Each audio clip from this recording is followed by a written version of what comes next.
This is not a test. This is not a test.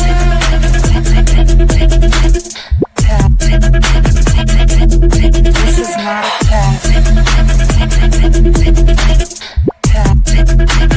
I don't know if you can hear me. This is not a test.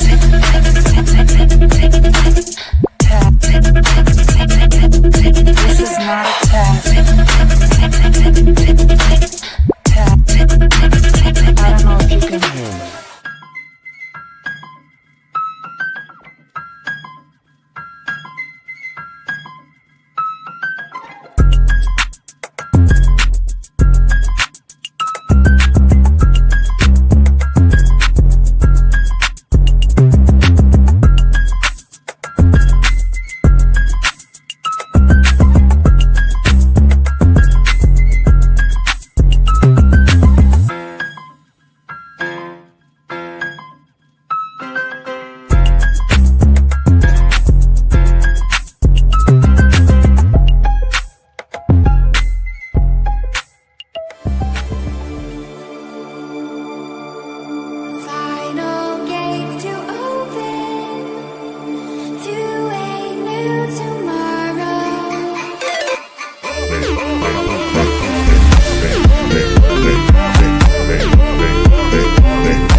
while you're down. They wanna rise up while you drown. They wanna fill your head with doubt. They're silently scared that you'll figure it out. I'll make it look like I'm losing, won't bother hiding my bruises. And when they finally think you're wounded, then it's your chance to be ruthless.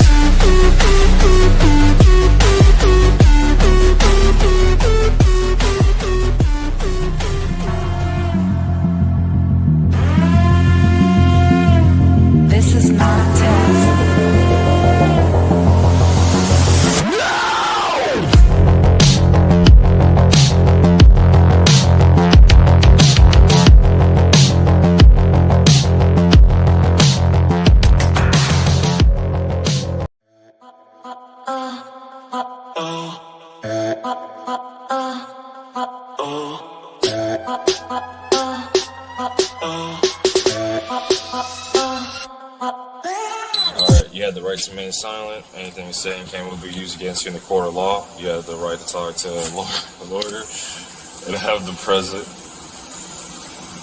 with you while you're being questioned. If you cannot afford to hire a lawyer, one will be appointed to represent you before any questionings if you wish. All right. You good, dude? Hello, good evening. You good, dudes? Hello, Rubber. Hey, yo. I'm good, dude.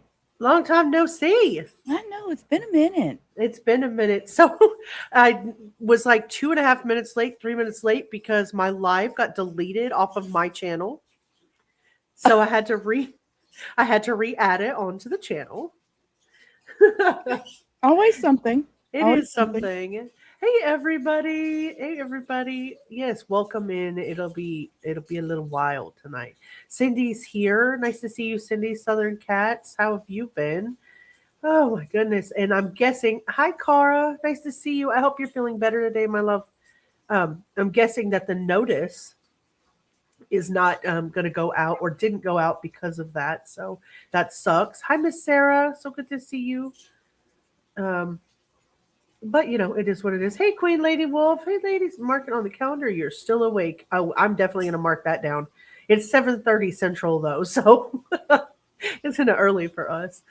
Denise, are you watching us on the big, gigantic screen? Because I'm scared. I'm scared. Denise likes it on the big screen. She likes to see us up close and personal. I know. On that big, wide screen. Oh my gosh. So I feel like I don't know how to pop this stupid chat out over here. So I'm going to do that. There we go. That little button right here.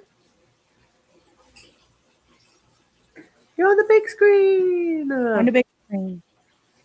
Okay, so I did it. Let me pop Wait, out. I have to say hi to Anne, okay? It's a Okay. ritual, okay? Hi, Anne. How are you? Glad to see you. She always pops in when Denise comes on. Okay, go ahead. Sorry. Yes, Cara. Yes, I saw this gentleman that you speak of with major issues. Yes. Yes. Oh, that's true. Yes. That's true. So my live, let me just make sure. I know that it just went into landscape, so it's not going to give me the option to go in and do vertical as well, which kind of sucks just for the viewership, but that's okay. That is okay. It is okay. She loves when you do that, Rubber. Usually I make myself full screen and I go hog wild with it and just make an ass out of myself, That's freaking amazing. Well, I want to give everybody a chance to come in and I haven't seen everybody for a long time. So you might have milestones that you want to share out. If you do, you could do that now while we're kind of waiting for people to come in if you feel like it. And tonight we are talking about Clavicular. And for anybody who doesn't know, he is a 20-year-old young man who is currently known for his streaming on Kick. Oh, thank you. I look worn out, but I do appreciate the yes, I appreciate the compliments. Oh, thank you. Thank you. I wasn't even looking at chat. I'm over here reading more on Clavicular. So tonight we're going to be talking about the civil lawsuit allegations made against one Braden Peters, also known as Clavicular, who denies the claims, and he's also disputing the characterization of events that happened. Nothing in the lawsuit has been proven in court yet, so we're going to go over the documents on that and do a lot of the media that surrounds it. We also have the other end of that. How does a 4-month-old streamer, of course he's been streaming for many years, he's banned off of YouTube now, but he just recently blew up on Kick. He's got almost 1 million subs on Instagram. I'm not sure how many on TikTok. He's got almost 400,000 on Kick already. And so it's coming out now that he might have some unsavory ties. And I'm not saying he's involved in organized crime. I'm not saying Clavicular is charged with any kind of type of organized crime activity, but I am saying that there's public reporting that's connecting his club, Clavicular's Bacara Club, to a well-known racketeering history family and alleged organized crime connection history. So, which are two different things. So I just want to make sure that I say that out loud. Everything that we say on this channel tonight is opinion only. We're doing this for entertainment, criticism, commentary, research purposes, and there's that. Thank you very much for being here. 11 months, Southern Cats. My goodness, I can't believe it's even been that long. 11 months. That's like almost a year.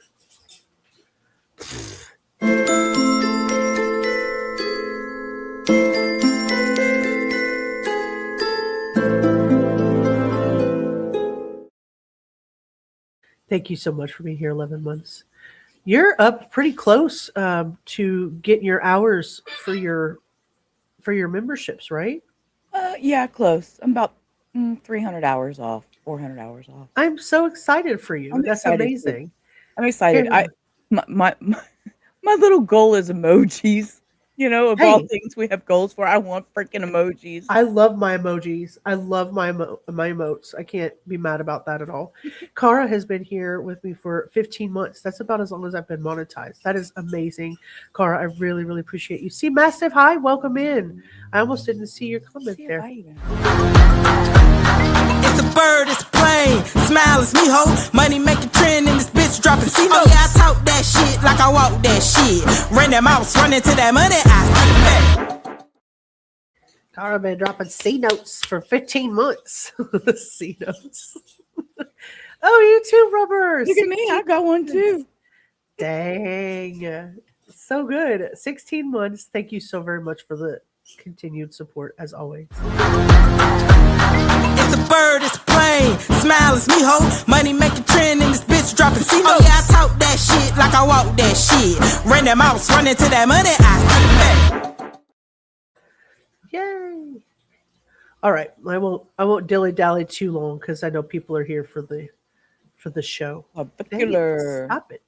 Okay, so here's this NBC Miami lawsuit overview. That's where I got this first, and that's where we're going to start. So let me open this up. Quite a bit to cover, and I'm not sure. I don't think we've talked about it, Rubber, whether we would end up doing a second stream on this or not, but we might have to, being as the messy part, the second part is long-winded. Let me put it that way. And there's actually quite a lot of stuff to read through and everything. So if 100%. If we need a double episode, that's fine. I'm game. You're late, but you are worth it. You're worth it, Sherry. It's so good to see you here. You don't know anything about Clavicular? That doesn't surprise me. You got a lot of stuff going on. Hold on to your seat. Put your seatbelts on, because yes. It's so nice to meet you too, C Mastiff. I've seen you in Rubber's chat over there a few times.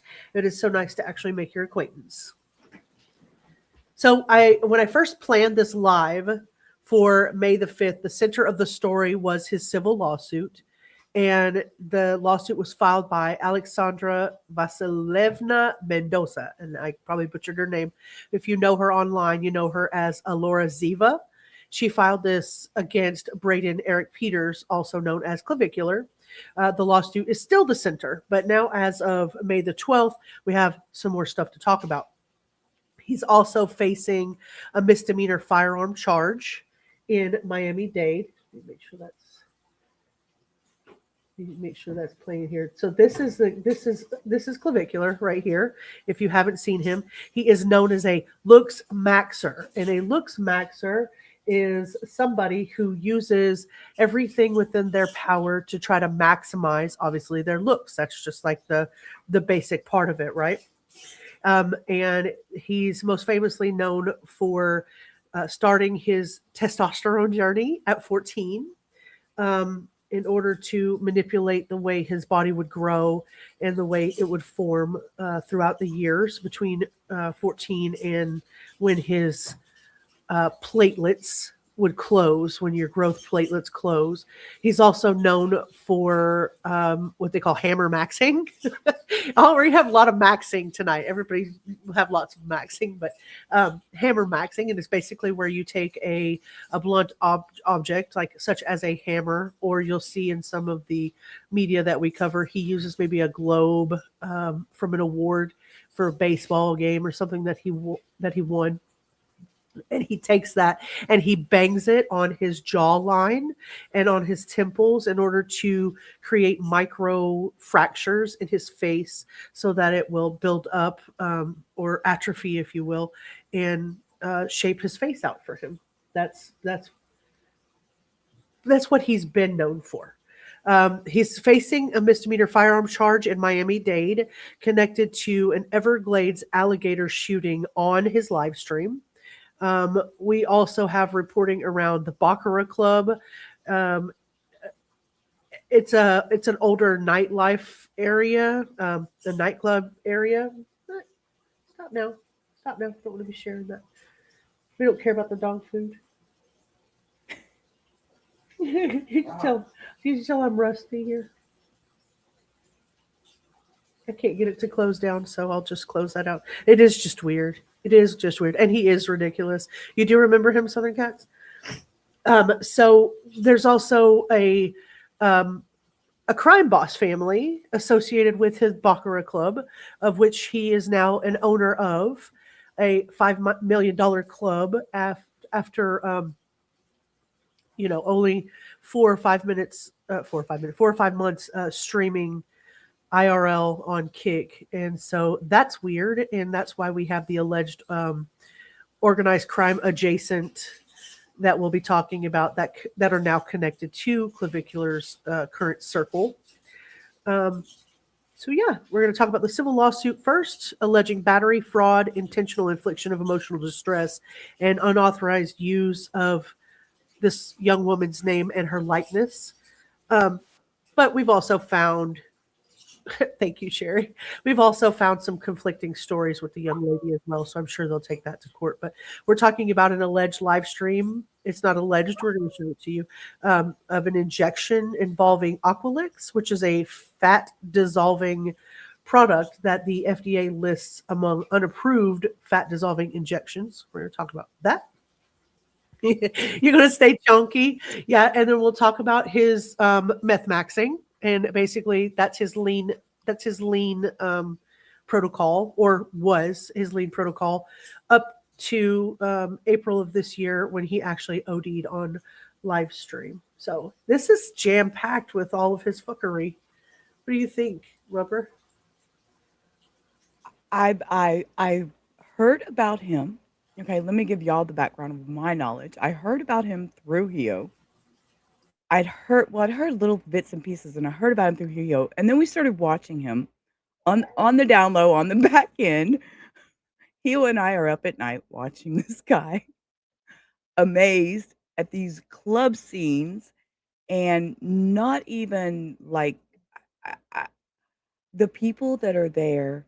And I'm a people watcher, but then finding out all these other things that are going on with him, I'm like, okay, hold up. We're putting this person on a pedestal. We're making him show that he is this amazing person, but let's pull back the curtain a little bit. So I think that's where. Well, damn it, Hio. Well, damn it, Hio. Let's pull back the curtain a little bit and let's review. Dude, Hio says, I'm gonna make Sheila big. Rubber gonna be the center of attention all this sudden. I'm dying. Okay, so this is a 20-year-old young man. 20-year-old, and his name Braden. His name is Braden Peters. Braden Peters is his name. Yeah. So this is the Law and Crime Sidebar with Jesse Weber. He actually does a really good job of going over the lawsuit, and it does show some of the young lady that was affected on this. So we're going to start with this, and he's going to go over the documents to a degree. Sandy, how rude of me. Oh my gosh. I missed that. How rude. Cindy, thank you so much for the 5 True Crime Guardian memberships that you gifted. And Rubber, that's all your fault. I didn't see it, and I'll tell you, I was paying attention to you. they went to stop. They went to missing persons around the world. Mars, or sorry, not Mars. Mrs. 00420, Sherry SLJ1, and Eyes Wide Open. And I am not Golden Har. So there you go. Thank you so much. I love you. Get some rest. Thank you so much, Cindy. I really, really appreciate that. It's a bird, it's a plane. Smile is me, ho. Money making trend in this bitch dropping C notes. Oh yeah, I talk that shit like I walk that shit. Ran that mouse, running to that money. Cindy dropping C notes in the chat. Thank you so much for the 5 gifted memberships. I really appreciate that. Let me back over here. Man, I am rusty. You guys, don't ever let me run away that long again. This cartoon is going on my dreams. And I wanted to tell Cindy, thank you. Yeah, thank you for your Cash App, Cindy. I appreciate that. Oh, you're so sweet. I don't know that you have. Well, you don't have one on my side, do you? I'm going to say thank you this way then. What? Thank you, Cindy. Thank you, Cindy.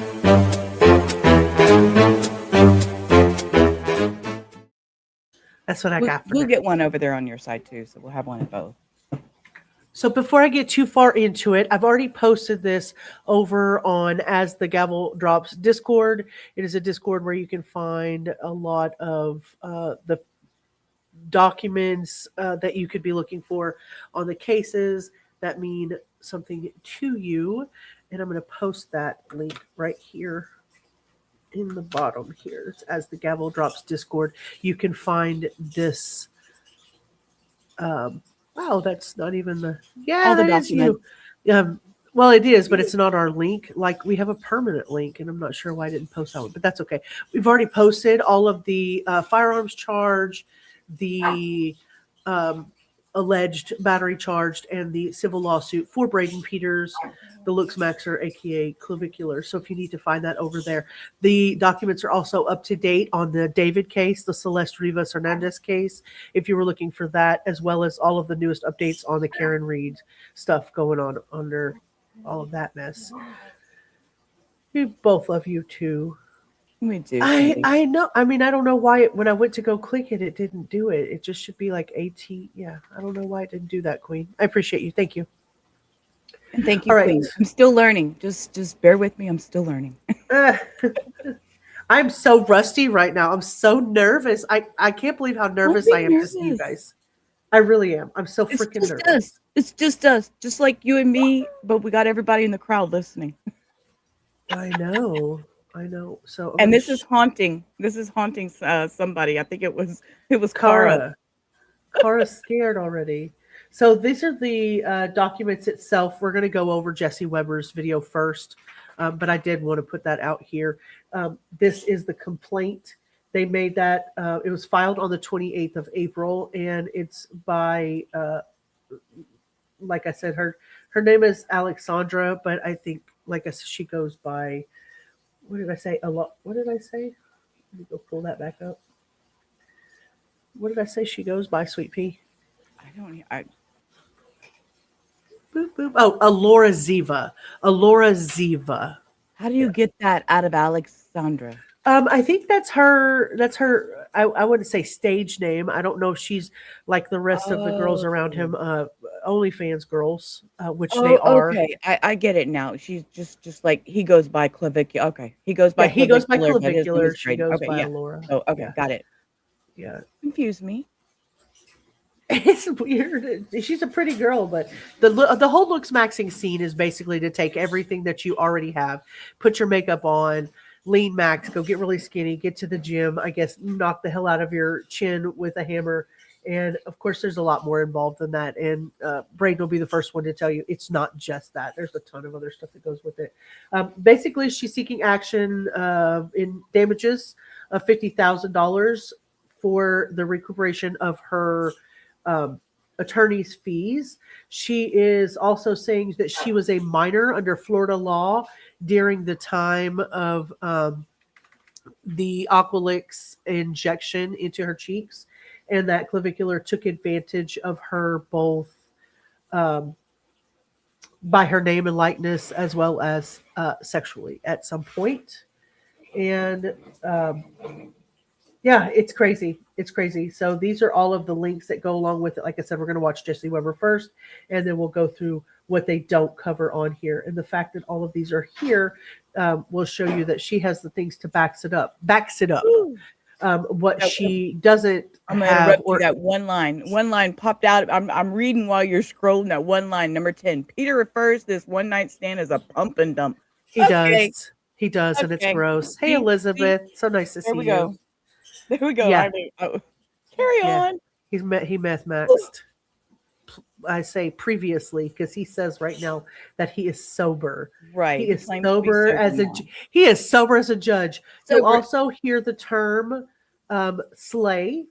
Slay is a euphemism for sex. Slay maxing. It means having sex with the women that he meets throughout the clubs and throughout the nightlife and throughout the IRL streams. I don't know if we'll go over it tonight, but there is a documentary that he has actually come out with and said that he has severe ED at 20 years old because of the meth maxing and looks maxing things that he has done. He does have an ego problem. According to him, Queen Lady Wolf, you would be a foid, which is a female humanoid. You mean nothing to him. You were born useless. You are to serve him in like a sexual way, and that's about all you'll get out of him. And you probably wouldn't be able to because we don't qualify in his standard of, we're probably not looks maxed enough to be on the show. I agree. I'm sure there's an age limit. Right? Yeah. So we get a boy and an ass whooping. Yeah, pump and dump. You'll hear that. Slay maxing. You'll also hear. He puts the word maxing at the end of everything. So, and I thought in honor of Braden Peters, you may see it in the other slide here. I have downloaded an Alligator because most recently the charge that he has acquired for firearm is for shooting at a dead alligator in Miami-Dade. So he's a winner. And I don't know, you may not have seen my thumbnail, but there's an alligator at the bottom of my thumbnail. I did see your thumbnail, and I think that's amazing. I had to throw the alligator in there. I had to. Can you see the little tiny alligator? Oh, I do. I see it over there. It's a little tiny alligator in, and then over here, look, it's a little crocodile next to his face. You're so funny, girl. It's tiny, but yeah, it's okay. You have a cast iron skillet he can meet. Oh, you can max him then. You can max him. All right, let's start watching this right here. Let me know if you guys cannot hear it, and and I'll turn it up. Shout out to Law and Crime Sidebar. Let's fix our media asset here, girl, before we get a whooping. Take that off.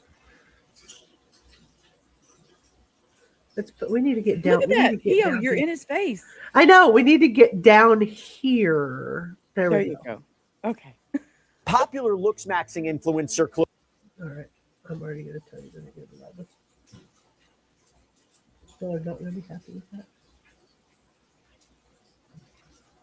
Clavicular has now been hit with a brand new lawsuit. He is being accused of having sex with an underage girl and later on injecting her with an unapproved drug. These bombshell new claims we are going to break down. We'll talk about the response, and we're going to do it all with Johnny Depp's attorney, Ben Chu.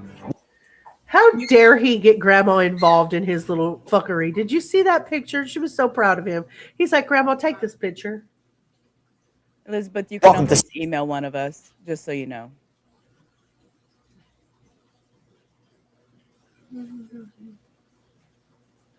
I agree with you. I hope that he's not going down that avenue. And if it starts with the H, if his name is High and has to do with that family that I was talking about, I think I know where you're going. You feel free to email me or Rubber, either one, or put it in the Discord, and we will definitely check it out.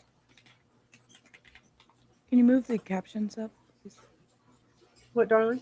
Move the captions up so we can see them I while think it's I have to playing. move us.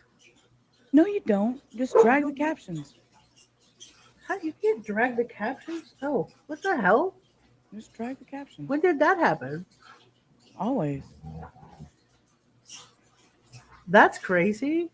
Put us back on the bottom and drag the captions to the top. I did. I didn't even know. I've never even known you could do that. I've never known that. What the hell? Okay. Sidebar, presented by Law and Crime. I'm Jesse Weber. By the way, if you're watching this and you're into content creation or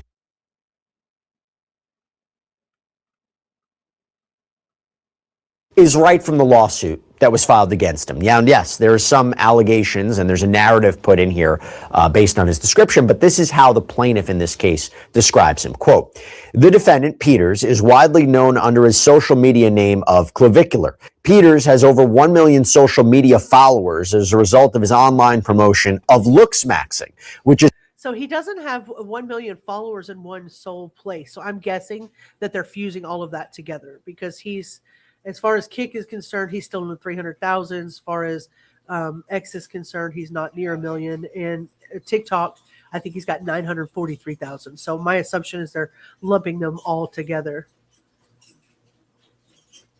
Oh, are you talking about Holo? Hello. Hello? Yeah, I've seen the stuff on Holo. He admitted to that. I definitely want to add that in. If we get to do a second stream, I definitely would love to go down that rabbit hole. Because he's a POS man, and he admitted to it. Yeah, he admitted to it. Yep, That's ridiculous. Thank you, it. Elizabeth.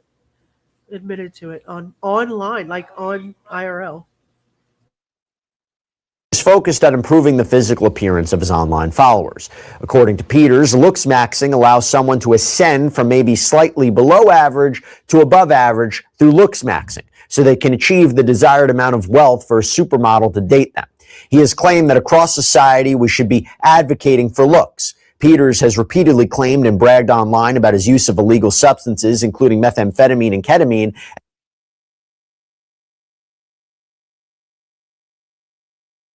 Okay, I think I'm muted. I said I'm so surprised. You remember every time we were watching the live stream and they were just talking, he'd go and talk to anybody, and he's like, "Oh yeah, I just meth max. That's what I do. That's just what I do." It was just so nonchalant. Yeah, it was just casually, conversation wise, very disturbing.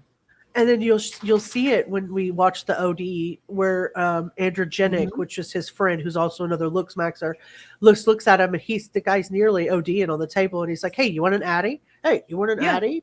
Addy?" Of course, he was deported back to Australia after that little incident, and he is also been banned from Brisbane, Australia. But yeah, he was not a very good friend. With friends like that, you don't need enemies for sure. As well as the use of other injectable medication that is available online. Peters has repeatedly bragged about his slay-maxing, which means sex with women he meets through his fame. Peters has admitted that he often creates online content so he can be pursuing one-night stands when he goes to parties and slay, which is a euphemism for sex. Peters refers to his one-night stands as a pump and dump. Now, by the way, included in that description are apparent links to videos purportedly of Clavicular allegedly saying these things. But according to Instagram, I love how we have to put the word allegedly saying these things, because we're going to watch these videos and he allegedly definitely fucking says them. Right. It comes out of his mouth, but allegedly still, you know. Yeah, he allegedly fucking says them. So because we just did our own research to give you an idea about how big this guy is, he reportedly has almost 600,000 followers on Instagram, over 145,000 followers on X, almost 930,000 followers on TikTok, over 331,000 on the streaming platform Kick. Now, interestingly, by the way, it was only a few days ago that he was reportedly kicked off of YouTube for allegedly creating new channels after already being terminated previously. People magazine reported that his previous channel was removed, quote, due to content that facilitated access to websites that violates its policies on illegal or regulated goods or services. So he was like basically letting everybody have access, like you can see right here where it says he's got 1.4K members at $49 a month. He was advertising this little website that gave him a place to show people how to get the testosterone online, how to get No. I'm Wow. sorry, how to get the alleged testosterone, how to get all of the aqualicks, how to get all of the different things. And if you say anything negative about him, if you can see right here, it says no copes, no safe spaces, just raw, unfiltered reality. This is basically what he says. If you tell him, well, what about finding meaningful relationships in your life, about dating somebody, and he'll tell you, oh, isn't that just a cope? Because it has nothing to do with looks maxing. So he's very shallow, very, very shallow. Oh. And Clavicular reportedly admits to using drugs and famously claims he smashed bones in his face with a hammer. It's all part of improving one's physical appearance. So yeah, he's a controversial person, okay? And by the way, talking controversial, he recently reportedly was sent to the hospital after a suspected overdose. Just gives you context about this before we get into the lawsuit. Okay. So I'm going to do an overview of the lawsuit. We're going to break it down, and a little bit later on, I'm bringing on Johnny Depp's attorney, Ben Chu, to talk about it too. The strengths, the weaknesses, the damages. We'll get into it. So you have this lawsuit that was filed by Aleksandra Vasilevna Mendoza, state court, Miami, and it is against solely Clavicular, real name Braden Eric Peters. And right at the beginning, Mendoza claims that she was a minor under Florida law at the time that some of this allegedly happened, but says she's now 18 years old. Now, which begs the question of why did you wait until after you were 18 years old to file the lawsuit, after you've already utilized the program that Braden gave you, and you came online allegedly saying, I don't care what happened, I don't care how it happened, as long as I look good, that's all that matters. And we will watch that clip. Oh, goodness. So how is it that you can come out here knowing that you're an IRL streamer and that everybody's going to see that, everybody's going to know what you said, but you're still going to try to extort him for money? Yeah, and again, like you said, why wait? Because I'm not taking up from him. I'm not taking up for him. Don't get me wrong. It's contacts. Hey, Teresa. Hi, Teresa. How are you? Yeah, I imagine it does. I don't know. I've never taken either one. Yeah, but okay. I was gonna say to claim ED at 20. I mean, come on. Well, I wouldn't know. I just, Oh, you look all nice, all dressed up, sweet pea. Well, thank you. Mm-hmm. I actually got me a few new shirts for my birthday, so I'm, That's wonderful. I'm sporting. 27 you turned this year? Yes, 27 again. Now, it's interesting because the complaint starts off by acknowledging Mendoza comes from a troubled background, that she took to social media at 16 to get sponsorships to support herself financially. So I guess it goes into this idea, which we'll get into, Okay, well, how much she was relying on this. Right there. Maybe. Sorry, I'm chewing a gummy. You can pause right there because she comes from they just said she comes from a troubled background. I need to know where they're going with this because they just really made it look. I need to know more about her now too. What is her troubled background? What, now my nosiness is coming out. Right. Sorry. Carr says his little tic-tac not working at 20 is pretty hilarious.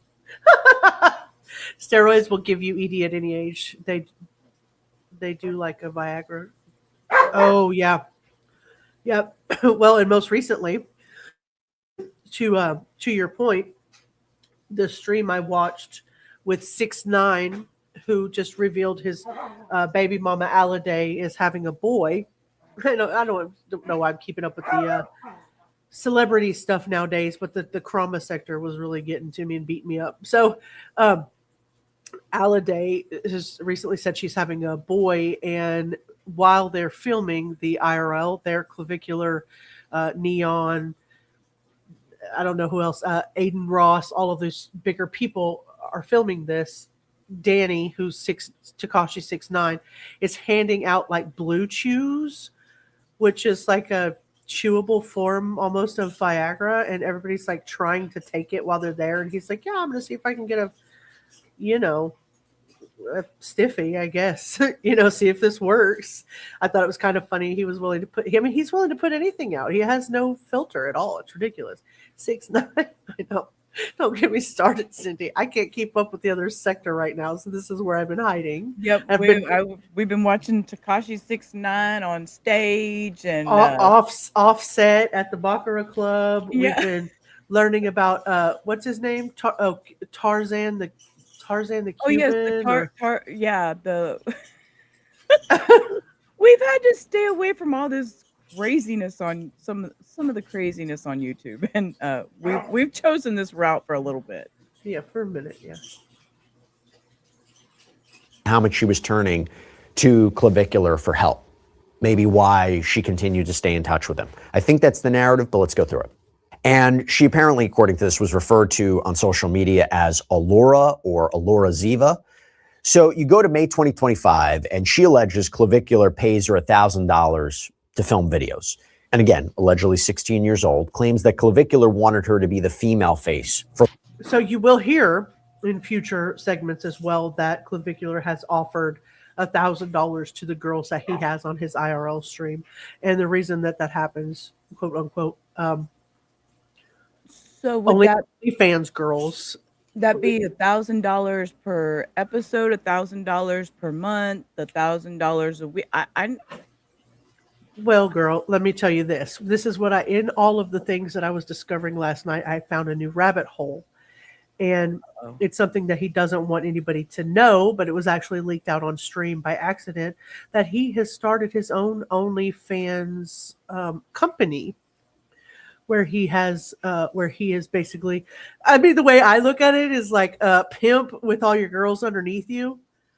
So if you don't know how to manage yourself on OnlyFans, I guess Braden Peters got you good. Like, is this the current version of Playboy magazine? We can do it online now. I mean, OnlyFans is way, way beyond what Playboy magazine ever was. Not that they were as classy as they could be, but OnlyFans is completely 100% the other direction. There's things that you can do on there that shouldn't be allowed. And I'm not just talking sexually. I've never been there to look, so I don't know. Okay. You have to do your due diligence. I haven't signed up. I do not have a membership to any OnlyFans. I don't even have a login to OnlyFans. I just, you can research online and find out. That's okay. Thank you. His new site's called I Wish I Was a Real Man's. He said he's got no pores. He is wearing makeup, 100%. That is part of his looks maxing regimen. He wears more eyeliner than you or I ever could. Don't laugh. I watched a documentary on the Island Boys yesterday. Girl, those. Let me talk. So, but I've seen. Okay, see, I was watching the Island Boys on Kick doing in real life stuff with that Aiden kid, and yeah. So, see, Cindy, see, there's sides of us you have no clue. I watched him with the Island Boy against 20 girls, and he was very rude, very unprofessional, very zero riz. No riz. Yeah. Looks maxing, and that Clavicular allegedly helps her create videos and write scripts for her, but apparently she hadn't met him yet in person, and she claims that's when he arranges for an Uber to bring her to Cape Cod, to Clavicular's parents' house, and she claims not only were Clavicular's mother and grandmother at the home, but with the mother fully aware there were excessive amounts of alcohol that were served, and she claims Clavicular was under 21. So while I just want to interject just a small piece, when I first watched this, it slapped me in the face because the David case for Celeste Rivas Hernandez, the last ride she got was David sending an Uber to her home in Lake Elsinore to drive her to his house in the Hollywood Hills. And it just struck me oddly familiar. And Right. luckily, this girl didn't end up dead. Obviously, she wasn't dismembered and killed like Celeste was. But it just struck me how odd it is that just these celebrities or these people that are in a better position, like send these Ubers out to these girls to just drive them anywhere. And we heard something similar even in the Epstein files with some of the victims. The taxi would like come to the house to take them to, his place there in Florida. And I don't know. It's just, I don't know why that freaks me out so much. Because you have no control when you're getting somebody else's vehicle and they drop you off and these vehicles leave and then you're just kind of stuck there, which is, It doesn't you know, bother you either that the fact that they were under 18 and they went yeah, to yeah. his parents' house to do this? Yeah. What is there any repercussion for his parents allowing this? Just asking. I don't know how much they knew or what they didn't know, if I'm being fair. Right. Yeah, to be fair. Wow. But if their grandmother and mother was there and there was alcohol around and they knew he was under 21. Yeah, and then they're providing it to another underage girl too. Ooh. Well, just because you have alcohol in your house and an underage person comes in doesn't mean you're giving it to them. You do have alcohol in the house. Somebody Right. has access to it doesn't mean you gave it to her. I don't know. There's too many caveats, right? Yeah. Again, she claims she was underage, okay? And she claims that when she goes to the house, she goes to his room, he supplies her with vodka, she's inebriated, and he has sex with her, and she wasn't able to consent. She alleges that when she wakes up, she finds Clavicular again having sex with her without her consent. She claims she's sent off in an Uber, doesn't see him for 6 months. Fast forward, November 2025. She's out in Miami, and she claims she sees Clavicular. He allegedly compliments her on how her looks have improved through looks maxing. He allegedly invites her and her friends over to his place for a streaming session, says she's ascending, again, this slang term in the culture for improving appearance, that he could help her continue to gain a following online. In the car, she claims that Clavicular and his friends snorted this white, powdery substance. She claims she refused to participate in this. See, I'm finding all the holes already. Like, okay, bitch, listen, you already just said that you were underage, went to his house. He allegedly forced himself on you after getting you drunk. You didn't talk to him for 6 months, so the kid's not grooming you. You see him in Miami, you answer him, and then you go for it again. What are we doing? Yeah. And we're going to blame not that like I said, I'm not siding with the POS because the dude's a moron. But really? Like when did the beauty of the way that you look, everything on the outside and the way you look become more important than a person you are on the inside? Because to me, you're bullshit too. Do you feel differently? No.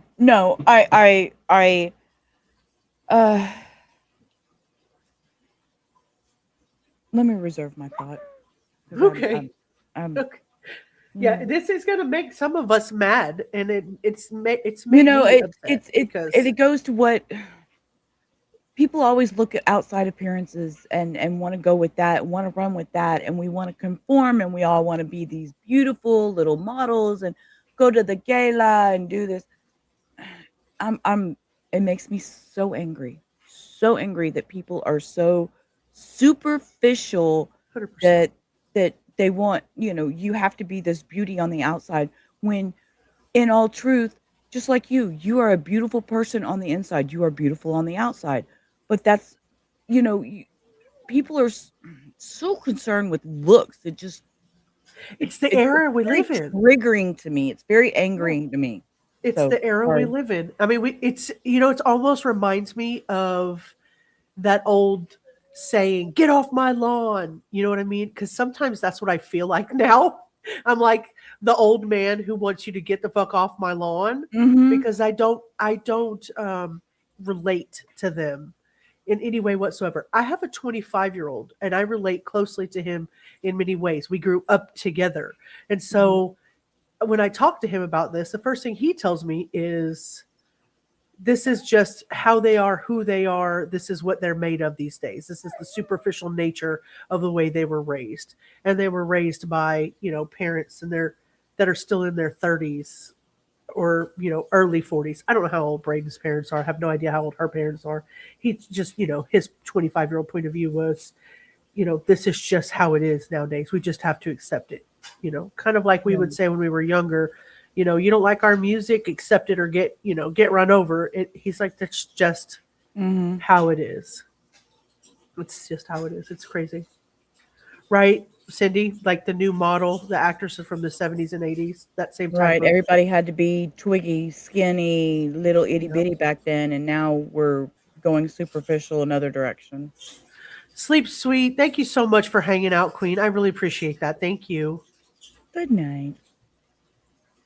And according to the complaint, they arrive at this place in Delray Beach. It's about an hour away, and I'm going to read the rest of this verbatim, okay? Quote, upon arriving at their destination, Peters attempted to kiss and seduce Mendoza. Mendoza rejected those overtures. Peters continued to tell Mendoza that he could help her with her online presence and took her into a bedroom where he began live streaming on the Kick.com platform. Sitting on the desk was a vial of medication called Aqualix, along with syringes. Peters told Mendoza that he wanted to inject her with this product to melt fat on her cheeks as part of his promise to help her with her online presence through looks maxing. During this session, Peters stated or implied that he was acting with medical authority, including by referring to himself as a doctor or otherwise holding himself out as qualified to perform the injection. Now, that is misrepresented in my opinion, because we will eventually get to see that clip. But he says he has like TSS set up, I guess, on Kick. And once you have that like out loud, when somebody sends you kind of like the YouTube version of a super chat, it actually yells it out in the background. And he was looking over at the chat and it said Dr. Clav. And he's like, oh yeah, Dr. Clav, kind of like just going along with it. But it was a chatter who suggested Dr. Clav. It's not like he was like, okay, I'm a doctor, Missy, lay down on the bed and let me inject you. You understand what I'm saying? That's how I got. Yeah. So that's how I got.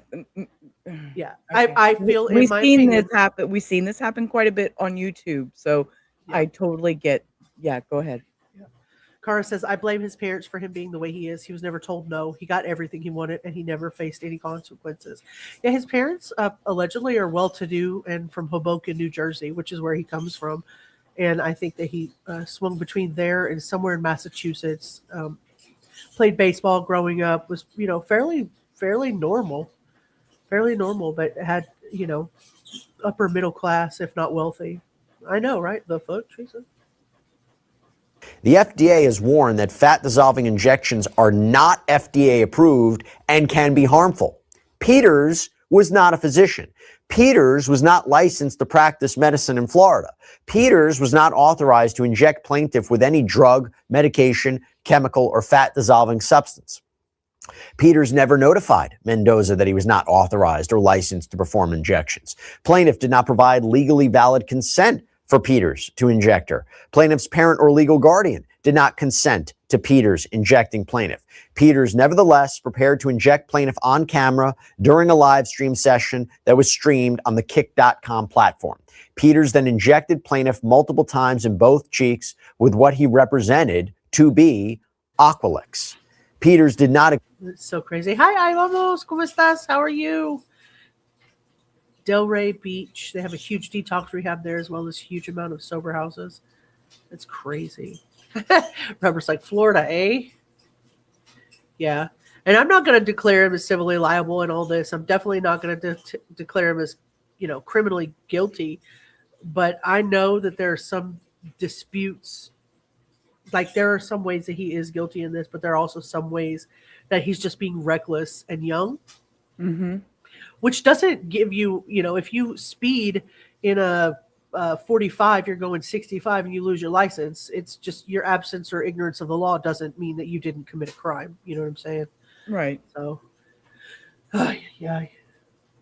Explained to plaintiff that Aqualix was not approved by the FDA for injectable fat-dissolving use or that fat-dissolving injections can be harmful. At the time of the injection, Mendoza was a minor under Florida law and could not receive any injections absent parental consent. At the time of the injection, Peters knew that Mendoza was a minor, as he commented online, "She's still a minor. I'm 19, you." This entire episode was live streamed and remains available to be replayed on the Kick website and platform. Neither Peters nor Kick received Mendoza's permission to stream this session. The video shows that Peters had problems injecting Mendoza. In fact, Mendoza's right cheek has perforated. During the video, Peters stated or suggested that methamphetamine had been added to the injection mixture. After the first injection, plaintiff appeared drugged on camera. Plaintiff believes that she may have been injected with methamphetamine or another undisclosed substance. During this entire session, Peters, through the Kick platform, was receiving, processing, sharing, or financially benefiting from paid viewer engagement, including subscriptions, donations, tips, platform currency, or other monetized activity available through Kick's platform.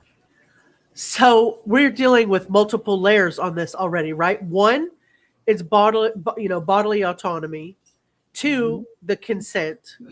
The three is her image and likeness that they say she's using. Fourth is the money and the benefit that he made off of this and monetized off of her name. And five is going to be the power dynamics, because she wanted to be big. She wants to be bold. She wants to be better than him. He used her, aka used her, paid her $1,000 and she made money off of it, but okay. And the fact that the plaintiff was allegedly underage during parts of the timeline. The fact that all of this is happening in a content ecosystem is so freaking beyond me. Like, all of this is online. And here, Cindy's comment here, reckless and young, explain what he did to his own body, not someone else's. Right? I mean, if you want to do this to yourself, I mean, hey, so be it. But, my face was hurting, like even listening to him read that.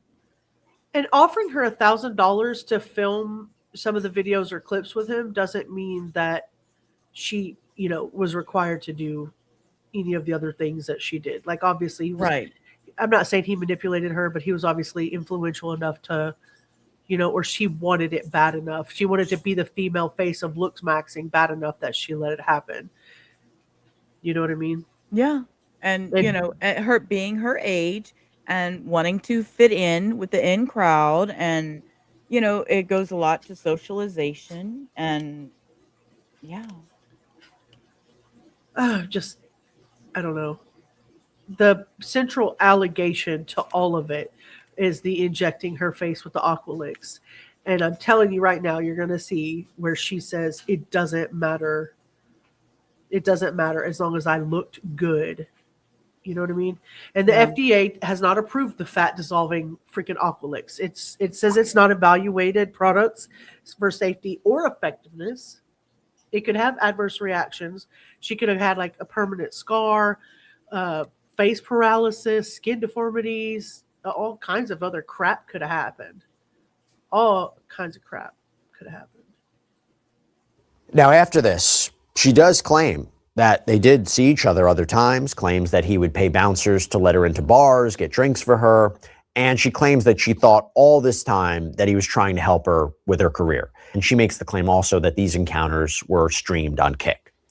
Then she alleges that in 2026, Clavicular embarks on this campaign to discredit her, and she ultimately loses sponsorships and sponsorship opportunities. That she cites how she signed a contract paying her $15,000 a month with an online trading platform.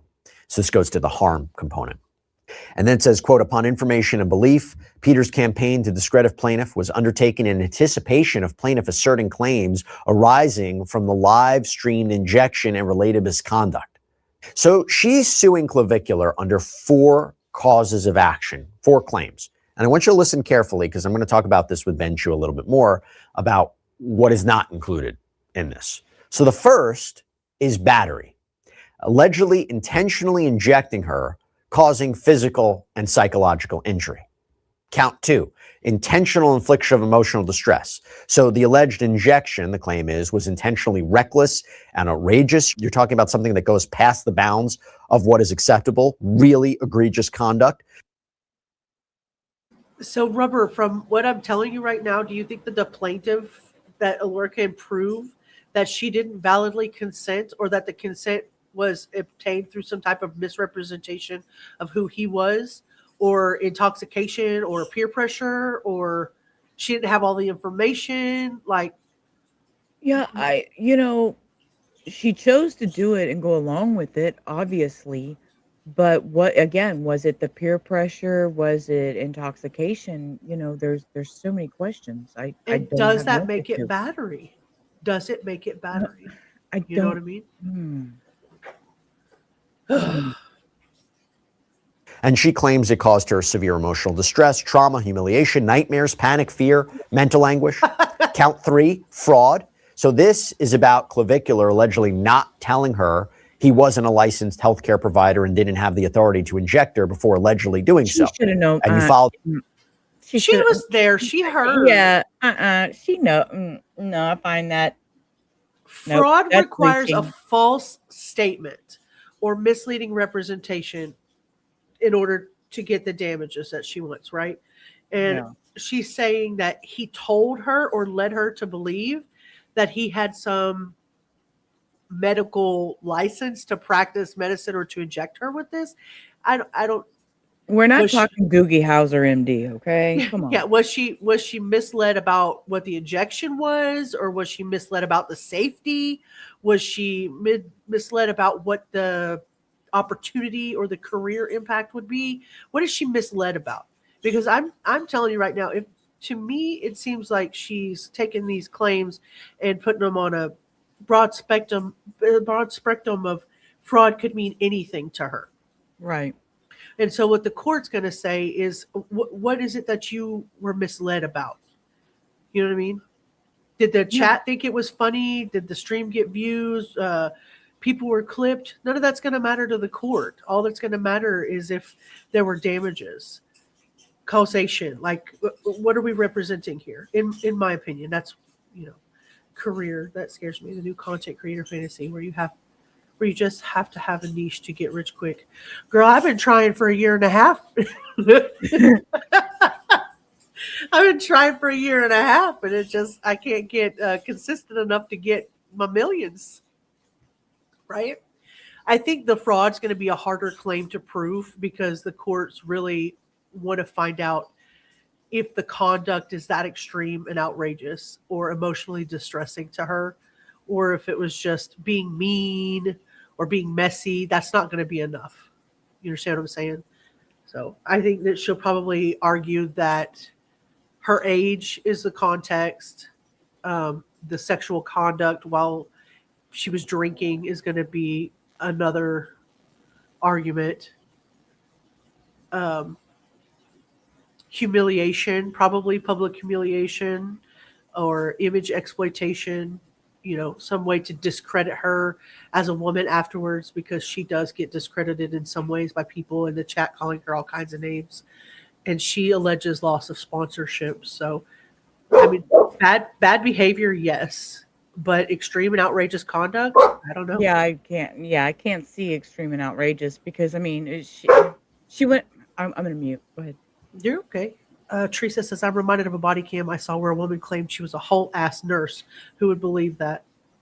That's crazy. I believe he's liable. He groomed her, like Celeste stated, maturing and realized she was being used. That's a possibility. I'm going to make 15K. I'm like, you and me both. Let me know what you figure out. Your opinion is that she was underage. They have an overabundance of money and time. And time. They don't want to go to school. Parental guidance to some of these is my problem. A lot of the parental guidance is lacking. Well, and this is, because a minor's ability to consent to commercial use of their likeness is not the same as an adult creator choosing to collaborate with somebody. There's some messiness there, okay? Because she doesn't have the ability to consent to the commercial use of her likeness. And this, to me, in the court is where the influencer world, which is what we run into now, is going to run into the old school court system. You understand what I'm saying? Where they slap you around and slap your fingers with a ruler instead of you get on here and you get to do what you want because you're an influencer. You can't just point a camera at someone monetize that shit, monetize that crazy, and assume, well, she was there, that solves everything, because it doesn't. It doesn't solve anything. She was there. It is what it is. Our society has shifted greatly with social media, and nothing we could foresee. Now that we are seeing the consequences, we could try to better prepare our children. Yeah. But what happens when they're not our children? Like, what could you do, Cindy, to change his thinking? You know what I mean? I guess the people that you deal with in your nonprofit, all of those younger children, I guess you could have influence there, per se. But particularly this person right here, I don't know that there's a lot I could do. And when we get into the bigger picture of who he's surrounding himself with or who he's gotten himself involved with in Miami, you're also going to see a different side of that too. Because not only is he possibly being manipulative and doing what he's doing, but I think there's a possibility that he's also being manipulated and used as well on the other side of that coin. So I don't know what we could do for him particularly. He's not going to listen to me for sure. Nope. That with the allegation that he didn't tell her that she needed to have parental consent. Allegedly didn't tell her that this drug, Aqualax, was not FDA approved. She argues if she knew all this, she wouldn't have agreed to it. Count 4, this is interesting, unauthorized publication of name and likeness. This is under Florida law. The argument here is that Clavicular allegedly uses her name, her image, or likeness in connection with this live stream, this replay content, that he's making money off of it for profit. She didn't consent, and she's entitled to penalties and damages under Florida law, like royalties and exemplary damages. By the way, also for the other count, she's apparently seeking compensatory damages, restore her to whole. And so how the hell did she get to Miami by herself? I mean, I guess she's 18 now, but she wasn't. Yeah. When you ordered your mussels off of Temu. Oh, goodness. You have been. I bet you have. I have no doubts in my mind whatsoever. Oh, I love that. Yeah, we used to put ours in a fish bowl. Just put it in a fish bowl, put it in the other room. Cara says, probably a hot take. I do believe she's a victim. However, I think she was so blinded by wanting to be IG famous that she ignored all the red flags and was just easily manipulated because she has none or has no one. I don't disagree. It's dangerous, right? It's dangerous no matter how you look at it. That she reserves her right for punitive damages, punishment damages, which, by the way, can add up. Now, Mendoza's attorney released a statement saying, quote, our client will tell her story through the legal process. In the meantime, we do look forward to hearing from Mr. Peters and his lawyers. While speaking of that, Clavicular's attorney, Steve Kramer, adamantly denies the claims, releasing a statement. We are aware of the complaint recently filed against Mr. Peters. This is to Rolling Stone. These are allegations only and remain unproven. Mr. Peters denies the claims and disputes the characterization of events. He will respond through the appropriate legal channels and intends to vigorously defend himself. We will not comment further at this time. Okay, so now is the time where I bring in one of my favorites. I'm so happy to see him again. I'm bringing on Ben Chu, who, as you know, famously represented Johnny Depp, high-profile trial several years ago. We've had him on the show. We've had him on the program so many times since. My good friend, good to see you. Thank you so much for taking the time. I was telling you before, like, when we talk about high-profile... That's my hair in the morning when I get up. What happened? It's who one was of that? them. Where did he come from? Definitely, Teresa. That was the ChatGPT lawyer statement of the year. Oh, goodness. Trial rail, a train goes from Palm Beach to Miami. Okay. Thank you for that. Thank you. Yeah, I saw this stream, but I couldn't tell you what the guy's name was. They were apparently making fun of him the whole time. Like, he was trying to do an interview, and then this guy had some guy sitting on the floor, like, hitting his face with a hammer, making fun of him and stuff. So what? Then what? We're going to have a lawsuit from this kid next saying he was defamed and made fun of on a Clavicular stream. I mean... Oh, no. Clavicular went to his stream. Oh. Yeah. Well, I know it. That makes a file difference. Right? lawsuits.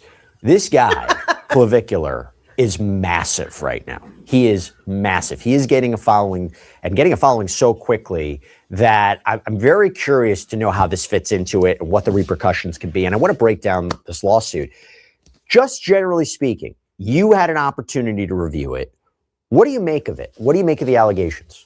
Jesse, it's great to be on again. I find this complaint quite disturbing, as I'm sure you did, but also puzzling in the sense that it appears to describe, almost in the background section, an alleged sexual assault, which allegedly preceded the incident whereby he supposedly injected her with some fat-reducing drug. So it really begs the question, if she believes that this was a sexual assault, why that's not part of her case in chief. Why do you think that wasn't included? And I actually did a double take too, because when I was looking through the causes of action, it was all about the injection. It wasn't, I mean, look, the allegation about this sexual assault when she was a minor, I mean, that's the allegation. That provides context. It provides part of the story. But it wasn't, as far as I could see, and you looked at it too, right? It didn't make up any one of the individual causes of action. Would there be a strategy there? Well, I think the strategy, to the extent that I don't think there's any time bar issue. I don't think it's a statute of limitations issue. Yep. You understand where he's getting at there, right? Mm-hmm. So she doesn't bring it up now, and there's no bar on it. There's no statute of limitations. If she doesn't get what she wants, what's she going to do next? Because this is just an underlying cause of what actually happened and causes damage for the injection itself, right? But she's not actually going for it. It's just mentioned so that if she doesn't get her way and doesn't get what she wants, does she come back and actually go after the sexual assault charge? Ooh. That's just an opinion. Just an opinion. What do you think, Southern Cats? Is that what you think too? Let me know what you think. Issue. I think by making those allegations, I think you're certainly seeking to poison the jury, the fact finder, against this, against the defendant, Clavicular. So you think that this is a situation where that whole account could be thrown out, that a jury or a judge wouldn't hear it? I believe there in many jurisdictions, I believe in California, where they have a very rigorous process for striking allegations that are not germane to the causes of action. And even in Virginia, where I frequently practice, judges are constantly on the alert for gratuitous allegations, and they seek to strike them. I'll give you one example. On not as nearly as controversial a case. It was a case involving a property settlement agreement, and there was an allegation in that particular complaint about our client having committed adultery in the course of the marriage. And the judge was quite exercised about that. This was a property settlement dispute. It had nothing to do about the party's conduct during the marriage, and he struck that allegation, and he reprimanded the counsel for raising it in the complaint. So this is what really struck out to me. It seemed to me that if she believes this incident took place, she should have alleged it, and alleged it as a tort. How do you prove harm? How do you prove the damages? How do you prove what she suffered or what she claims she suffered as a result of the injection? That will be challenging. I think it depends. I mean, to the extent that there has been a disfigurement, some kind of a negative effect on her appearance, if she had any skin conditions. Oh my goodness! Southern Cat says she couldn't tell there was an SA with all the testosterone. My first thought was that she can't prove SA, whereas the injections have evidence. Thank you, Teresa. You guys are very intuitive. Relating to this, I believe she also alleges that there may have been methamphetamine or some other narcotic as part of this potion that was injected into her. So it may have had some. So you're telling me you thought that there was methamphetamine or some kind of narcotic in this thing and you still let him put it in your face, regardless of being a minor. Somebody teach these kids how to say fucking no, man. Makes my face hurt even just. Urgh. My son would have never pulled this shit like this, and he would have No. never let somebody put something in his face. Muffin, you know what? I'm gonna tell you exactly what Muffins would tell you. Get fucked. Okay, that's exactly what she would say. I'm I telling mean, you. I'm My- not gonna lie. That's what she would tell you. Nope, Yeah, my son would absolutely have not. too. You ain't touching me. Nope. Yeah, my son would have as well. Deleterious mental effect on her as well. It could have led to some addiction. So that will certainly, I would imagine she would have to have some medical records and probably a medical expert to testify as to the physical damages.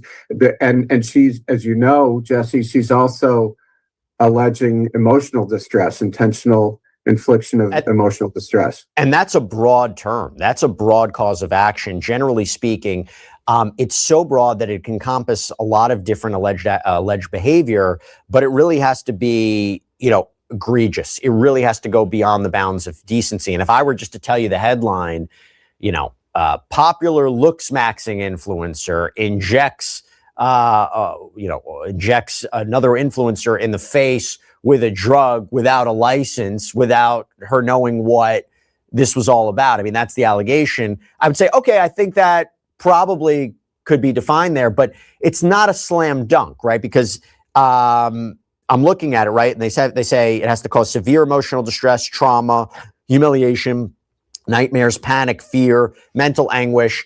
It's a common cause of action, but it's not always the easiest to prove, right? I completely agree with you, Jesse. And I don't think even on its face, this would, not to use a pun, but even on its face, I don't necessarily think that this rises to. Sorry. That was super punny. That was super punny. Ooh, I didn't mean to do that, but that was spot on. He didn't mean to, but that was super punny. All right, let's take a little break from that and let's watch. This is Alorah. Let's watch her. That's her? Yep.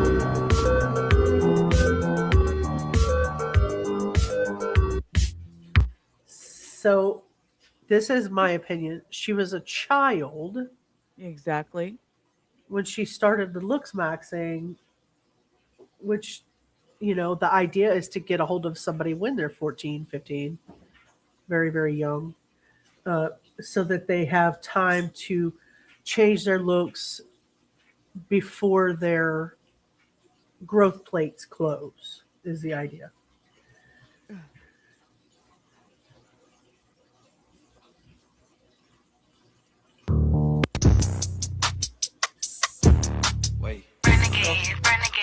Don't want that music on there. Can I turn this?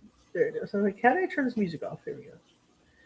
Girl, she is so skinny. It's just a piece of material wrapped around her buttocks, cause skinny. Like all this work that she's done to herself. She's only 17 and she cares this much about her looks and she's getting nowhere with life, and it's just enough. Because if anything, if you were born beautiful, you will not have to go through the struggles that you go through when you are chopped, fat, ugly. And I'm telling you, the minute that I have decided to improve my looks, that is also when my life improved. That's why I love beauty. I love taking care of myself. I love being skinny. I love doing my makeup, doing my hair, I will invest so much of my time into making sure I look good, because it makes me feel good at the end of the day, and I get better opportunities. And I also it's work. And for people to think and try and discredit me and be like, oh, but those are contacts. Oh, those are fake eyes. Oh, but she takes Retta and discredits me. I do all that shit. Fuck, yes, I do, because I love to take care of myself and make myself look good. If you think that you don't have to work and have discipline to look good, and you think taking the easy way is still an easy way, it's not. you still have to pick the right foods. You still have to do your makeup, do your hair, put in the contacts daily. Like there's so much upkeep that you have to do to look good. And this is the shit that I've all figured out, and it's taken like time because this is what I care about. I've always cared about my looks, and my transformation is so drastic because I put the effort in to find out what I need to do to look the best that I can look. And yeah, just feel the need to like say that. So definitely I've done a lot of like fat dissolvers, peptides, contacts, dark hair, tanned, like of course I did that shit. And I don't give a fuck. Like as long as I vlog and I look good, I'm chilling, guys. So you tell me, because she flat out says right there that she did what she did, and as long as I look good, I don't give a fuck. It's there. I mean, tell me they're not going to be, his lawyers aren't going to be able to find this. They're going to pull this up and say, well, she wanted it. But, and then here's my mama heart, my mama thought going to, okay, 10 years from now when it's no longer cool, what are you going to do with your life? Where are you going to be? What are you going to, are you going to waitress? Are you going to be in an executive office? Where are you going now? Yeah. Where's the future look for you? Well, Just and a thought. have you heard of Amaranth? Amaranth? No. Amaranth is also an influencer, and she has bright red hair, and she's very pale. She uses her body as an influencer. A lot of men really like her a lot, and she does a lot of interviews. She's very, very intelligent. The girl's very intelligent. But she has said many times in interviews, the reason that I have to invest in business, she owns a lot of gas and oil companies, like a couple of 7-Elevens and other stuff. She owns equine, horse ranch, and just a bunch of different things. She says, the reason that I have to invest in all of these things is because my looks are going to fade. That's smart. She realizes that. Yeah. Yeah. So, there's something beyond just the superficial, I've got to look good so I can get this done now. I'm hoping that if the truth is that these kids are doing this because they want the money, that they're actually doing something with, Right. they're I don't know. It's so hard to explain, right? I'm the same way. I've got like my mama heart because my kid is older than this kid right here, and it breaks my heart to look at her and go, no, sweetie, you can't take any of this with you when you die. None of it. Yep. And it could all be gone tomorrow. And instead of building meaningful relationships, you've built a castle of makeup, Yeah. Yeah. You just can't see your future, right? Yeah, it's just disheartening listening to her talk and I just, yeah. And it's not that she's not a pretty girl. She was a pretty girl. She's a pretty girl now, but she was a pretty girl before. She was a pretty girl to begin with. Yeah, she was a pretty girl before. I don't know. That's the way I feel about that. But now this makes her money. But how long is it going to make her money? Is she looking for a Paris Hilton, Kim Kardashian lifestyle? Is that where she's hoping to go with this? Is she? I don't know if she's on TikTok. I don't know what other platforms she's on. I know this particular one right here has 316,000 followers with 21 million likes. And so sometimes, like on YouTube, it's not all about the followers. Sometimes it's about just the engagement itself. It doesn't necessarily mean that I have to have 75,000 followers, but if I have no engagement and dead subs, it's not going to matter. I'm not going to make the money anyway. So I don't know if it's the same. I don't know. This is her academy where she teaches the befores and after. You pay $80 a month for her glow maxing guide. It shows before and afters of these people that this is her particularly, de-bloating methods, advanced protocols, all of this stuff that you've got to do, the discipline that she talks about, glow and grow. I mean, I don't know. I mean, and these people are giving her 5 stars. She's obviously $79 a month from how many people she's making money. You know what I mean? Yeah. There's other ways she's making money. So Keep him up with the Kardashians, yeah, instead of the Joneses anymore. It's a lot. It's a lot. All right. I don't think there's so much to cover here. I don't know how much we're going to get to today. We'll probably do about a half an hour more. That put us right at 2 hours. And then if you're good with it, I'd like to just come back tomorrow at 7:30 and keep on going. If y'all are good with that. I'm not trying to pull very many people in. I'm trying to get myself back into the rhythm of being okay. Well, and I need the hours, so that's I'm willing. I need the hours, and I have time. It's just making the moment to actually sit down and do it. So, well, I'm here.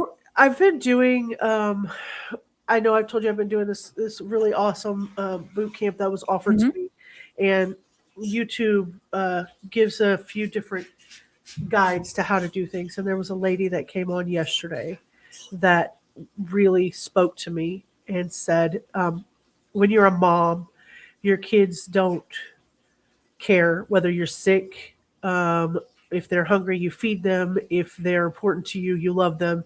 And if they're sick, you have to keep taking care of them. You don't get vacation days being a mom. She said, if you love your channel as much as you love your kids, then you feed pulled it. Your heartstring, didn't she? She did. She's like, you need to feed it and you need to nurture it, because even though I've grown my channel slowly over the last year, it's authentic with the people that come back. And knowing that I've been gone a month and all of the stuff that's been happening with Nanny, and I'll explain that on a members only stream, but all of the things that have been happening there, I've just been so grateful to the people that reach out when I'm offline, and to the people that have really truly just been there the whole 15, 16 months, not just of monetization, but before that, when I had literally sat down, saw Bullhorn Betty, pulled out that first live and just ran my freaking mouth and laughed at myself and choked on my Cheez-Its. Like, I'm so grateful for the community itself and the authenticity that comes along with that. So yeah, you'd be down, Cara. I'm so glad. Her attitude reminds you of Courtney Clenny a little bit, doesn't it? I don't know that she's near dangerous, but she could be. Sometimes we don't know what's happening up behind the scenes with these people. While we play a little bit more of this, I want to see if I can't find the alleged stream with the stuff on it while we finish watching this real quick. The level of stating a claim for intentional infliction of emotional distress, as you note, the standard is incredibly high for that, and I'm not sure that this really meets it. I don't know whether it's thrown out on a motion to dismiss, but it might be. The counter argument would be, and I haven't seen the full video of this allegedly happening. I've seen what appear to be screenshots online, but it's so difficult to know what's real or not. But they seem to say that this was live streamed, right? That this was recorded on the platform. If there's a video of him allegedly injecting her, and I mean, we'll see what their defense is. I have nothing to say right now that he is licensed to make these injections. I mean, maybe they'll. I haven't seen anything to suggest it. But if he's not licensed to do it, and he injects her, and her parents never consented to this, isn't that the case for her? Isn't that a win for her? But Jesse, come on, did she? I see what he's doing here. She's injecting herself with Lord knows what is as a minor. Her brain is still developing. This crap she's injecting in her is 100% messing her up. I agree. But also, I mean, he's going to say, well, in this case, isn't this a win for her because, her parents didn't consent? Did her parents consent to her going in an Uber to this man's house and stay in the night? Right. And did they consent to her going down to Miami at 17 and finding her way there? No, you wasn't going to stop this girl. You wasn't going to stop her. It certainly could be. And to play devil's advocate for a moment, I mean, she has a history with him. So I imagine that she had some sense of his not having any medical training. He was a fellow influencer, albeit of a higher standard, higher status and higher age. So I think there's some hashtag status maxed issues of fact that a jury is going to have to decide. if she was underage or when this happened, or she was, I'm not entirely sure exactly what age she claims she was when this alleged injection happened. Wouldn't she need her parents' consent though? Like, it doesn't even matter what she believed, or? Yeah, that's a great point. Whether that goes to the battery count or whether that factors into the intentional infliction of emotional distress, I don't know that the interplay between those two things. I do think that there is, perhaps not legally, but in the mind of the jurors, yes, she was a minor. Yes, he was not a minor, but he's not that much older than she is. So this isn't a case of a 40-year-old and a 17-year-old. This is Cara, sleep sweet. Wait before Good you night, go. I'll Cara. show you this. I'll show you this real quick. Let me show you this video real quick before you go. Oh, this is the video. Yeah, Oh, this is pretty crazy. I mean, Clavicular has done a lot of questionable things, but I think this is up there as one of the most concerning. He's essentially injecting what looks like maybe some filler into this girl's cheeks, and I don't think that he's doing it very cleanly. I mean, first of all, he's not wearing any gloves. I highly doubt that he disinfected her face prior to these injections, and who knows what he's even injecting here. Where did he get these supplies? What are his landmarks here? Does he know where the main blood vessels are that he could potentially hit and cause different problems for her, like necrosis of the skin, different types of other problems like infection and nodule formation, and maybe even blindness? And does he know how to reverse the effects of some of these complications with something like hyaluronidase? Does he have that available at his disposal? Regardless, he is not licensed to do these types of injections, and doing them on a live stream or...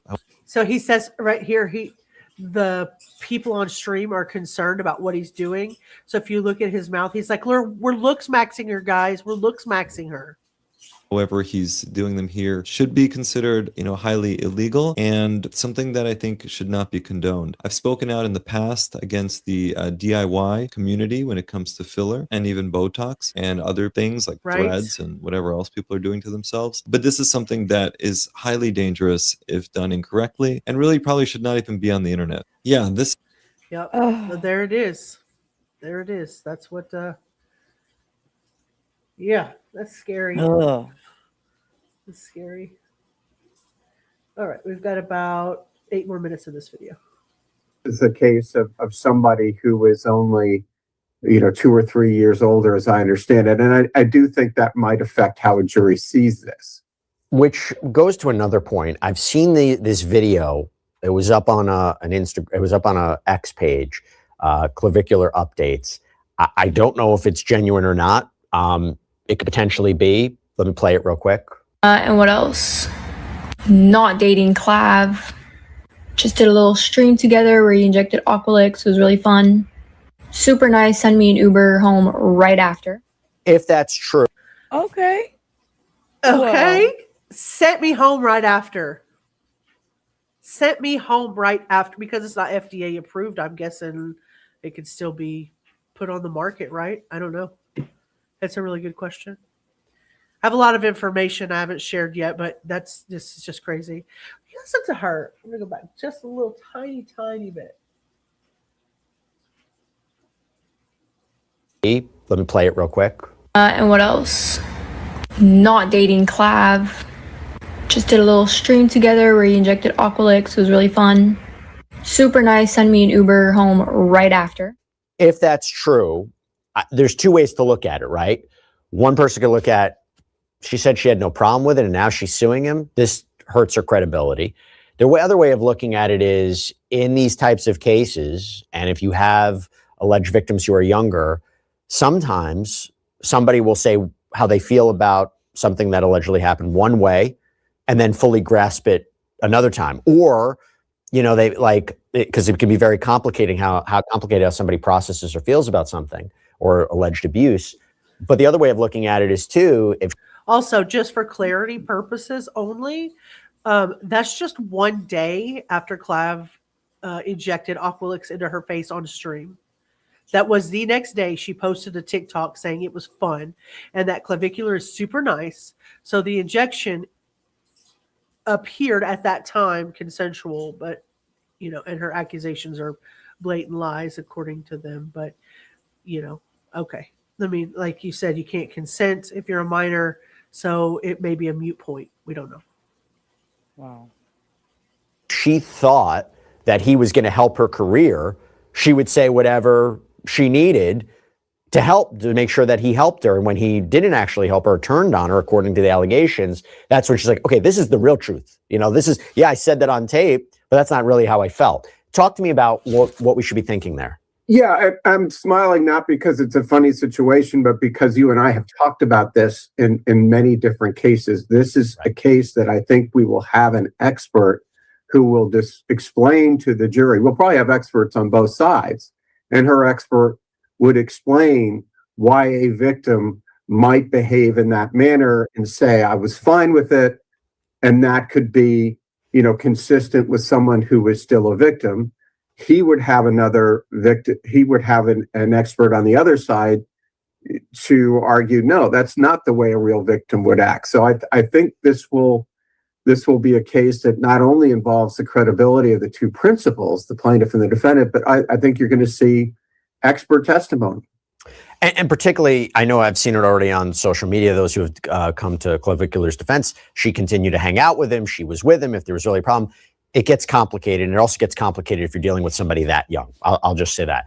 Terms of damages, there's parts of this where it seems not only the damages for what she claims happened to her, right? Compensatory damages, reserving her right for punitive damages, punishment damages, but is it also trying to get the money that he earned off of their appearances together? And how would that work? Yeah, I think so. I think that's going to be a part of the case that this was an unauthorized use of her likeness. And I think that is a pretty strong cause of action. It goes back to your point about parental consent, that she was not capable of giving her consent to her likeness being used, on his show, as it were. And it also goes back to your earlier point of why she might include the sexual assault allegation as context or as background, because that's something that she wants to get in the jury's head. That if the jury really believes that he sexually assaulted a minor.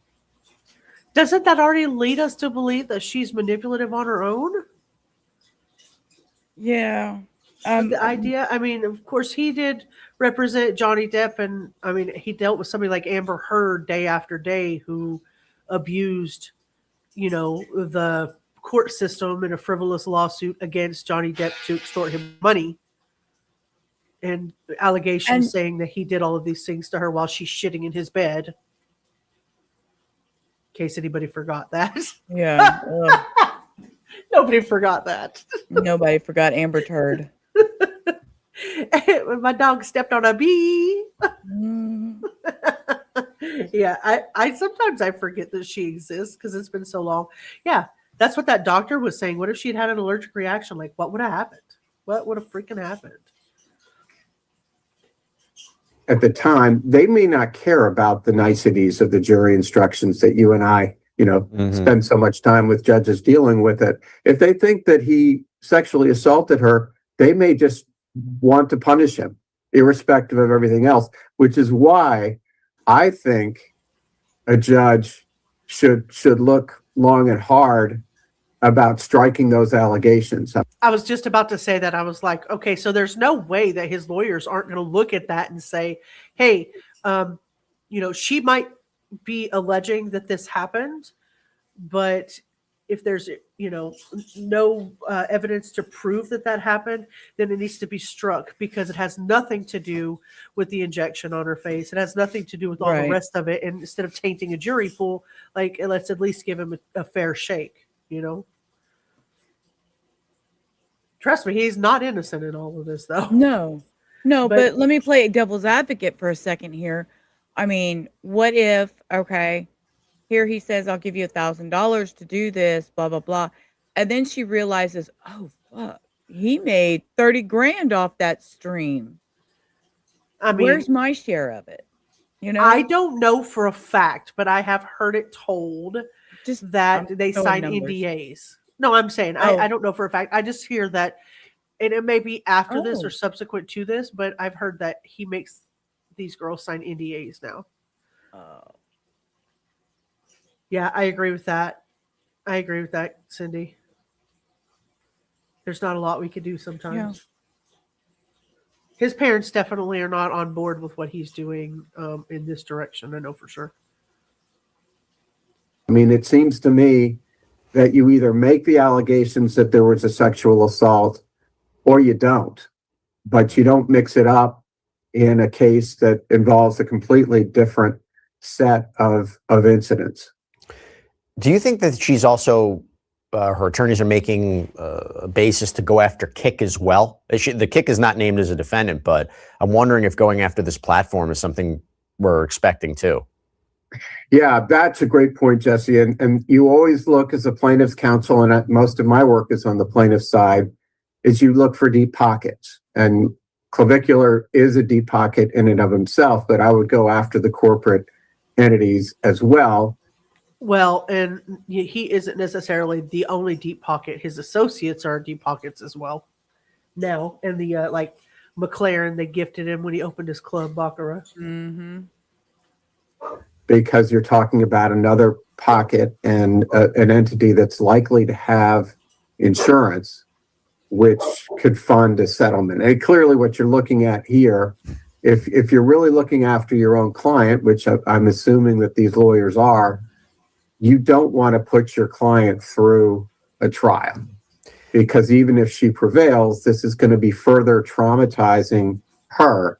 And if you can get a good settlement, short of putting her through having to relive the alleged sexual assault, having to relive, being injected on a, before, millions of people or hundreds of thousands of people, you want to do that.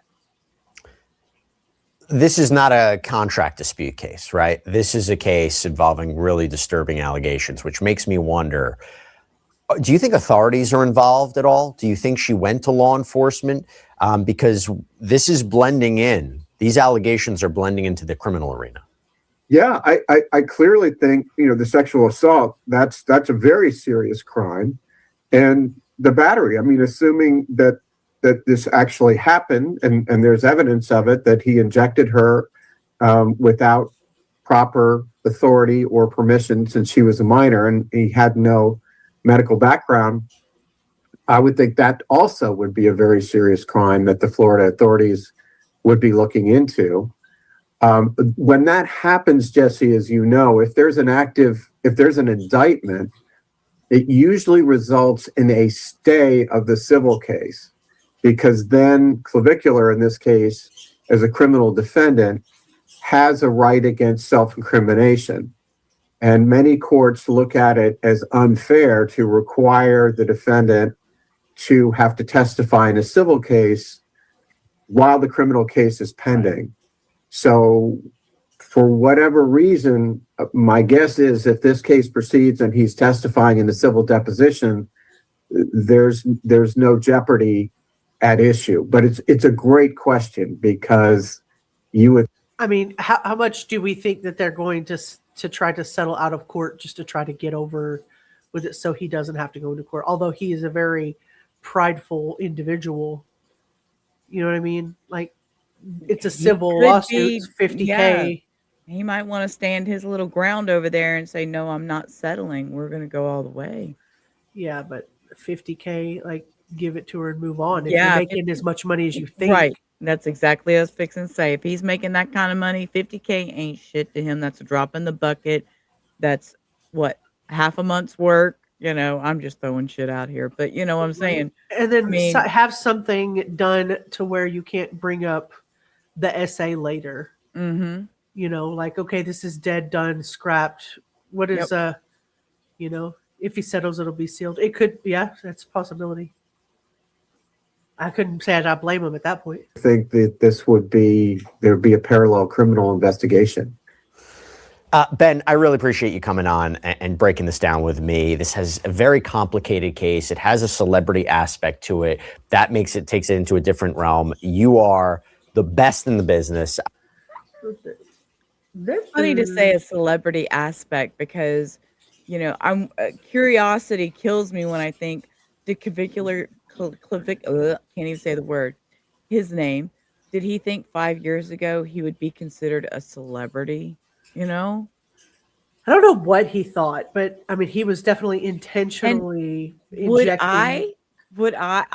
me personally, I don't think I would call him a celebrity, but that's just my opinion. I don't, I Like don't like know. an influencer, right? I would say Yeah, that's a influencer, little but different. I wouldn't say. I mean, we're not talking Goldie Hawn here. right, that's true. I don't know. Uh, It's just celebrity was just an odd term. by whose standards? Yeah, I don't know Yeah, what right. industry standards are. TMZ standards, I guess. So, all right, Guardians and Rubber Ramadians, all the duck pond. I think we're The gonna duck pause here. ponds. We're Yep. going to pause here for the night. We're almost at the 2 hour mark, and somehow we've only made it through the civil lawsuit, and we haven't really met Braden yet, which honestly tells you everything you need to know about this case. It's not just a little quick influencer drama recap. I'm kind of excited. It's a whole legal, cultural, medical, internet brain rot disaster, right?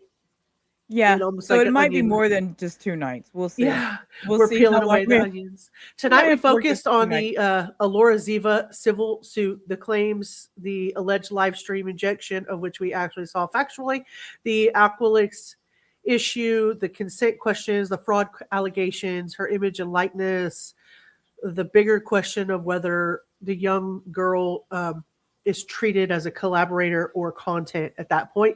I guess we're going to have to wait and see.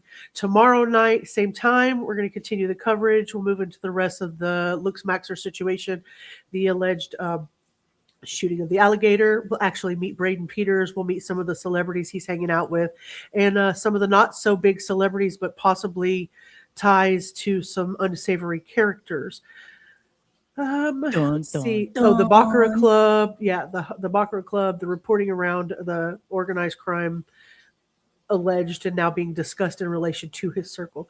Okay, I want to be very clear before we leave. We've got to handle that part of it carefully. So we can't say things that are not proven. We don't want to do that in the chat because we don't want to call it, we're not going to call people mafia just because, because the internet says so. So we have to be real careful on that. And yeah, thank you everyone who's hung out tonight. Thank you for welcoming me back in. Thank you to the mods. Thank you to Rubber Ramada. Thank you to all the members. Everyone who keeps supporting the channel and helping us dig through all of the documents. Keep an eye out on these documents on Patreon.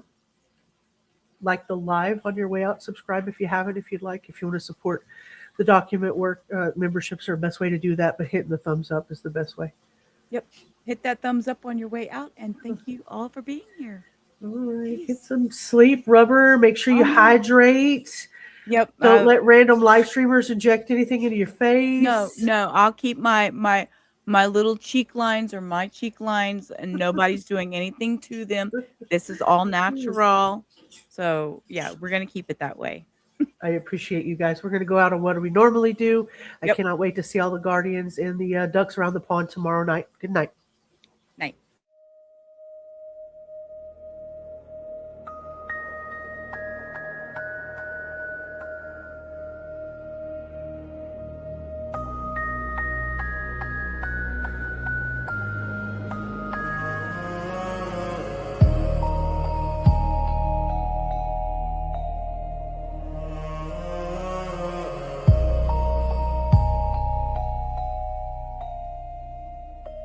We found the flame in the silence when the world forgot our names. Whispers turned to promise. In the dark we stayed the same. Ashes carried stories, falling stars and sleepless nights. Every scar became our glory, every shadow fed the light. We are the ones who guard the fire, through the smoke and through the fight,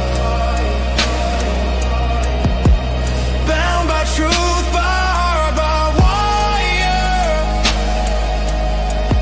We keep the echoes burning bright.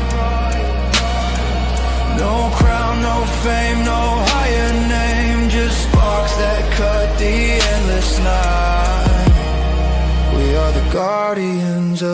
firelight.